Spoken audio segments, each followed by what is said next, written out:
Hello. In this training video, we're going to run through a bunch of different attendance tracking options within Be Engaged.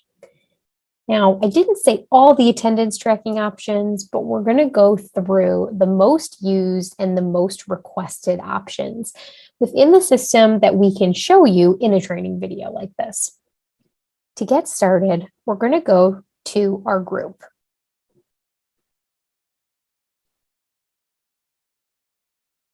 In order to carry out any of the different attendance tracking options we're going to run through in this training, you have to be an officer of a group. So if you need to be added as an officer of a group, or if you even need a group created for you in Be Engaged, feel free to reach out to us at beengaged@binghamton.edu about that. Now we're going to go from the most basic attendance tracking options to the ones that are a little more involved. I won't say they're difficult, they just require a little more setup. So in order to start attendance tracking, you have to have an event. So we're going to go to events, and we're going to head to the event that we'll be working in throughout this training, which is this event right here, our Be Engaged General Training event. So tracking attendance, as it sounds like, is keeping track of all the people who came to your event or are at your event if you're doing it at the event itself. So the first way to track attendance is to click into the event. Just click on the event name. And you're going to scroll down. And you'll see anyone who's pre-registered for your event or who's RSVP'd. Now, the first way to track attendance is really simple. For each person there, so there's only one person here, you're going to head over to this check-in button and click it. That's simple. That's the first step, first option. The second option would be to add non-registered attendees. So these are people who haven't registered or RSVP'd ahead of time. And you're going to add them and check them in all at once. So to do that, you'll head to this little green button up here. And on the pop-up that appears in this field, people to register for this event, you're going to type in the email of the person or persons.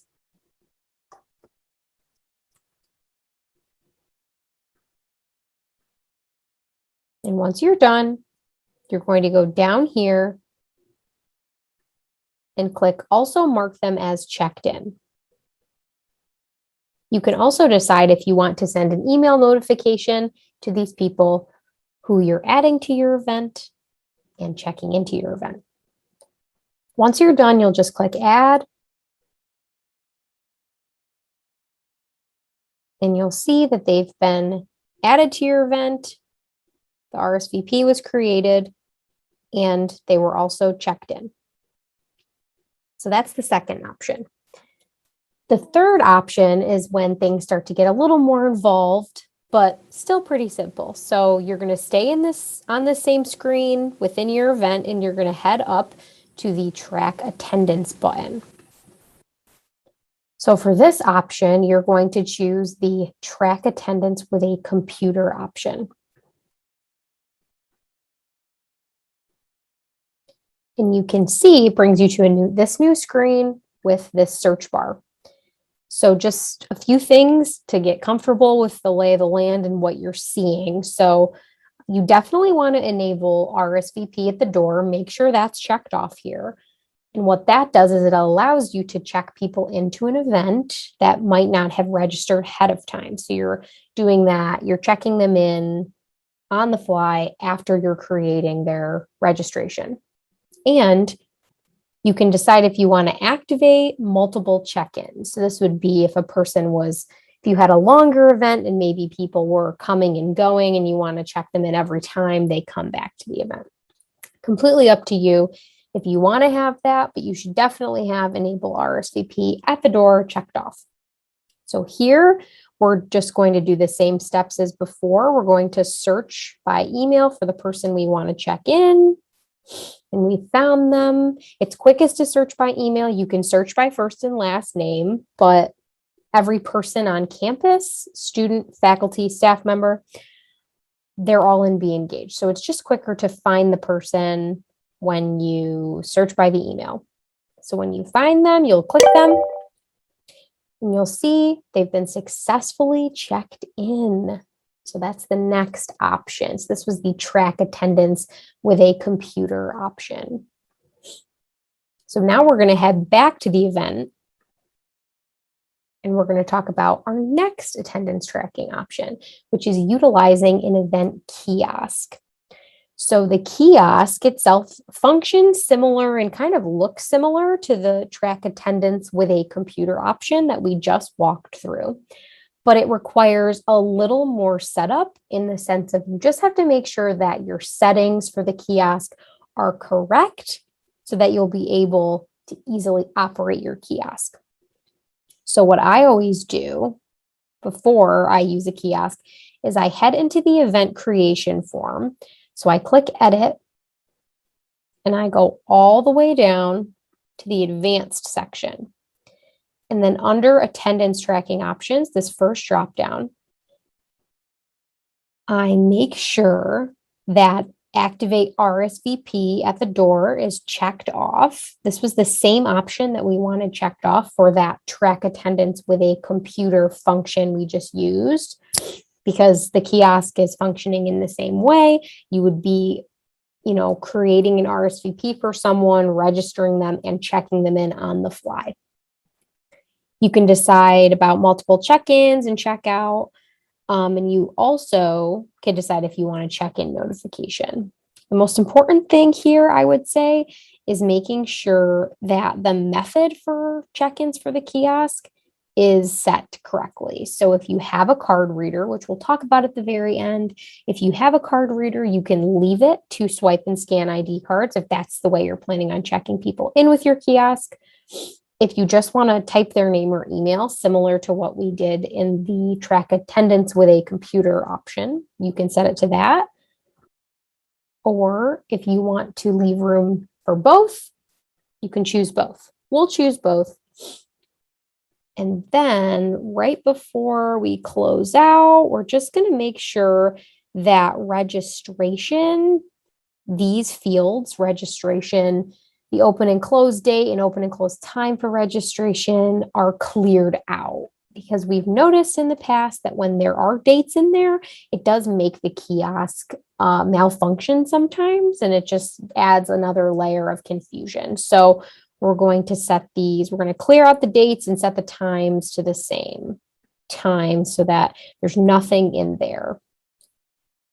And now we're going to click save in our event, and we're going to go back into the event.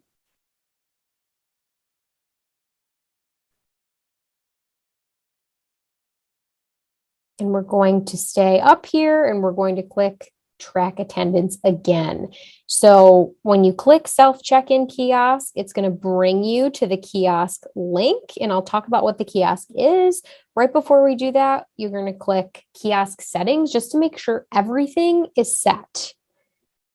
If you want to activate multiple check-ins, if you want to activate checkout, make sure RSVP at the door is activated.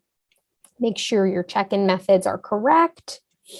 Decide if you want to display the event QR code on the kiosk. We'll talk about that in a minute. And decide when or for how long you want to prevent rapid or multiple check-ins. And again, you have the same option with your check-in notification if you want people to get an email when they're checked in. So everything here looks good for us. We're going to click save. And we're going to head back into this option, the self check-in kiosk. So the kiosk itself operates under a separate link than within the event. So we're going to copy the kiosk link and we're going to open it in a new tab. You can see there's also a QR code here. So I'll talk about that right after I open this kiosk. So we pasted it in, and you can see look similar to that track attendance with a computer option. And you still have the options to type people's names in and to search for them in the system. So we're going to do that. So we found the person we want to check in. So we're going to click their name. And you can see they've been successfully checked in. And the kiosk itself will redirect back in 40 seconds, or you can force it to go back by clicking that option. And then you'd be good to go to continue checking people in or have people check themselves in. So that's kind of a good segue into talking about the kiosk QR code, I should say. So if we click the kiosk QR code, this is different than the event QR code, which we'll be tackling next. The kiosk QR code brings you to this screen, this kiosk itself. So one of the best things about the kiosk, and I always talk about this, during trainings, one of the best things about this kiosk is that you don't need to log in to be engaged to open it or to check yourself in with the kiosk. So there's no need to sign into the platform and to do the two-factor authentication and everything else that is required. If you don't have the app, you'd have to sign in, on your browser, on your phone. The kiosk is this standalone link that just by scanning this QR code with your phone, it'll bring up this screen and then you can check yourself into an event. And as an event host, that mitigates confusion. So you don't have to tell people to wait. It'll just bring them right here. They can scan it and they can sign in. In terms of the size, what's the best attendance tracking option for the size of the events that you're hosting? We're going to talk about that at the very end because there's a few more QR code options, I'll say, that we're going to talk about. So stay tuned for that. But I would say, yeah, it does vary. What attendance tracking option you utilize does kind of depend on the size of your event and how quickly and easily it'll be for you as an event host to be tracking people or to be a little more hands-off and have it be more self-check-in. So more to come on that in a bit. We're going to head back into Be Engaged. After you open a kiosk, it typically asks you to log in again. So we'll see if it does that. Yes, it does. We're going to go back. We're going to log back into the system since it technically did log us out because, like I said, the kiosk link is a freestanding link. So now we're going to go back into our group. We're going to go back into events, and that's a good segue into the next attendance tracking option that we'll talk about, which is the event QR code. So every event in Be Engaged has its own QR code, which you can find. You can see all of our events listed and then this little QR code right over here. So if you click it, it'll bring up the QR code.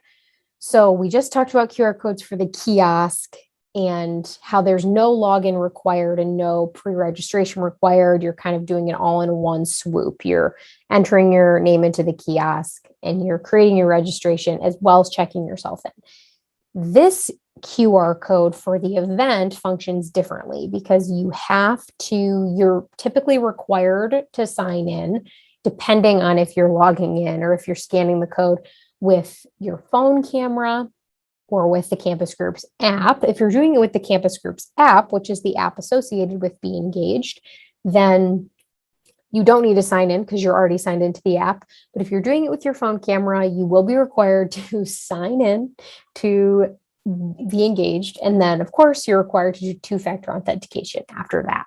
So there is a bit of a bottleneck with displaying just the event QR code at events that you're hosting and you want people to sign into to do that self-check-in because they have to sign in and then they have to do two-factor authentication. And then a lot of times the events require the person to register before they can check themselves in with this QR code. So there's a lot of steps here.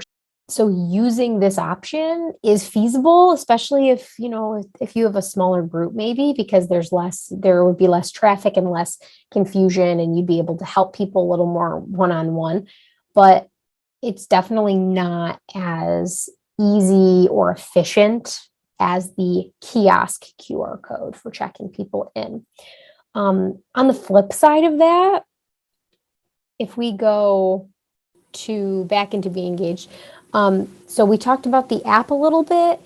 So in the Campus Groups app, which is the name of the app associated with Be Engaged, every person, every individual has a QR code associated with their user account.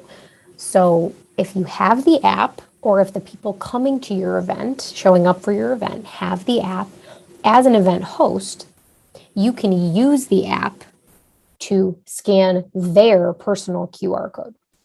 They don't have to have the app theoretically, because they can find the QR code, their QR code, on the app, but they can also find it on the confirmation email they got after they registered for the event. And I'll show you what that looks like here. So if you go into your email and then you scroll down, this is that QR code that you, as an event host, can scan for your attendees to check them in. You'd be scanning them with the Campus Groups app. So those are the options for the app related to QR codes. So either a person, an attendee, scanning the event QR code, either with the app, which is easier, or with their phone camera, or you as the event host scanning the attendee QR code within their app or within their confirmation email. And then the last two options have to do with the app as well. In addition to every person having a QR code associated with their account and Be Engaged, they also have a swipe code that corresponds to the barcode on their university ID. So in the same way that within an event, you can scan, when you have the app, you can scan a person's QR code. You could also scan the barcode on their ID, which is an easy way to check people in. And it's also helpful because most people do bring their IDs with them. They might not have the confirmation email. They might not have the app, but they have their ID. So that's definitely a good option, alternative. And then kind of going off of utilizing IDs, our office has card readers, so physical equipment, tools that you can utilize. You can plug into a device, you can plug into a laptop, you can plug into a phone or a tablet, and you can scan people into your event by swiping their IDs. Technically, you'd be swiping people into your event. But again, that does require a card reader, card swiper, which we're happy to lend out. So again, if you want to reach out to us at beengaged@binghamton.edu about that, we would be more than happy to help there and to lend you a card reader. But those are the options, kind of from the most simple to the most involved, or what requires more than just the system itself. So like I mentioned before, kind of touching really briefly on what's best for the different size of events based on what we've just talked about, the best options for different events based on size and number of people anticipated. So the first options we talked about were really like browser options. So what you're doing within the system, either on a computer, a tablet, or a phone. That first option of checking off pre-registered attendees, and adding the second option of adding non-registered attendees, and then checking them off right in the event itself within this event that we talked about. Those are more ideal for smaller events because you have the time to go through and search for people. And there is a search bar here, so you can search for people and you can physically boom, boom, boom, check them off.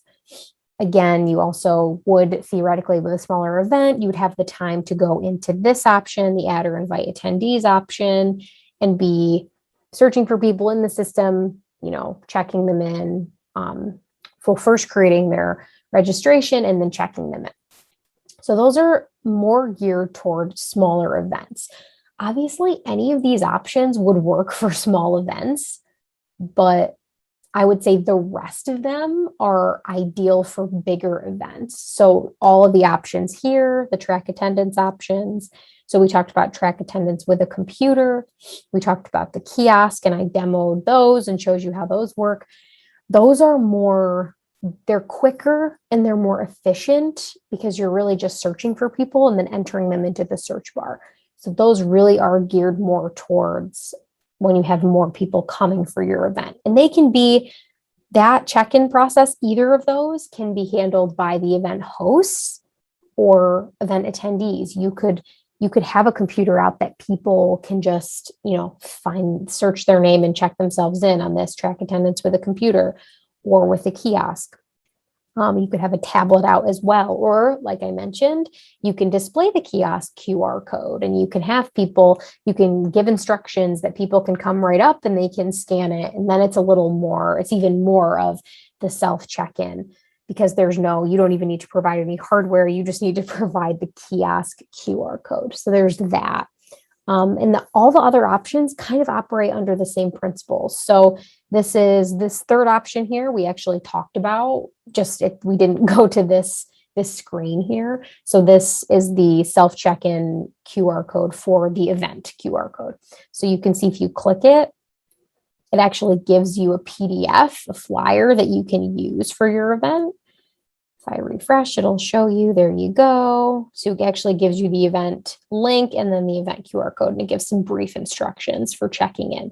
But it's the same thing I mentioned before. The same bottlenecks still exist of potentially having to log in, do two-factor authentication, register for the event, and then be able to check yourself in. So it's an option. It's just not the most efficient. So maybe that would even disqualify this for a bigger event. If you have a lot of people coming to your event, you'll definitely just want to go with something simpler like displaying the QR code if you want people to check themselves in, and then having that option. If we go back to the event, the last few things we talked about. So we talked about the attendees scanning the event QR code, which is the same thing that I just showed you. And then the host, you as the host, scanning either the attendee QR codes, which could be found in the app or found in their confirmation email here, scanning the attendee barcodes on the back of their IDs, or swiping their ID cards with card readers that we can lend out if you want them, or we can provide the link if you want to purchase some for your office or for your club. So those options are more ideal than having people scan the event QR code for checking themselves in, especially if you have a lot of people coming. And the good thing about this system is, I would say the best thing about all of these attendance tracking options is that you can do a bunch of them at once. You don't have to do, I have a big event, so I have to do the kiosk because that's more geared towards big events, or I have this card reader, so I should probably just use it. No, you can do both. You can do all of them. You can have a bunch of people at the front door verifying that people registered. And if not, if you have too many people, you can just send them right through and post the QR code for the kiosk on the wall. And you can have people right before they check in. If people have slipped through the cracks somehow, you could have people there ready to scan barcodes or scan QR codes from ticket confirmations, or swipe ID cards. So there's a lot of options, but the great thing is that you can mix and match, and we have a ton of resources to help out. So obviously I could only show you on this video a few, maybe like half of the options that we talked through, but we have a ton of resources about the ones I showed you. So there's actually on our training hub on YouTube, we have a lot of videos that break down individually all the things I just talked through. And for anything that's not on our training hub, we have additional resources like guided how-to articles and different instructions that'll help you with screenshots and step-by-step breakdowns of how to do everything, especially for those that involve the app, because it's a little harder to show on a screen on a computer. So all that to say that we're here to help. If you have questions, feel free to reach out to us. That email was beengaged@binghamton.edu. And we look forward to seeing you soon. Thanks.